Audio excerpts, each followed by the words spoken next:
ငါတို့တကြံတော့ပုံလေးပဲ အေးကောငါမှလည်း share ပါဆိုပြီးအဲ့ပုံလေးတော့ရှိတယ်ဟောဒါခဏခဏထုတ်ကြည့်ငါမှမနေတာထားတယ်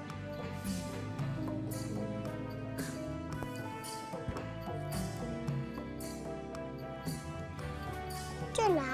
အတားဦးကိုမြင်ဘူးပါရဲ့ဆို အတာညံကောင်းလိုက်တာဓာတ်ပုံထဲမှာနဲ့အပြင်မှာနဲ့ဥကိုမှတ်မိတယ်ပေါ့ဟုတ်လား ဒါပေါ့ဦးရဲ့ ညံကောင်းတော့ပြောမိတယ် तू ကငါ့ကိုထိန်းတာလားငါသူ့ကိုထိန်းတာတော့မသေးခွဲဘူး ငါလက်ပြန်တော့စိတ်ပူနေပြီ မင်းကလည်းငါတရားလုံးရှိရဟောင်း ဟုတ်တော့ဟုတ်ပါလေဒါပေမဲ့ရေကိစ္စတစ်ခုကြုံလာတယ်ငါမကင်တွယ်နိုင်ပါဆို ဒီမှာငါပြောပြမင်းကစိတ်ပူနေတာအပြင်မင်းဘာလုပ်နိုင်လဲမဖြစ်သေးအောင်တွေးဖို့မနေပါနဲ့ကွာ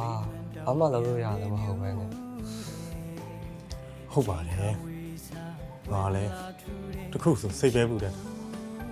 ဟာကြောင့်အိမ်မှာလည်းဘာမှမလုပ်ဘူး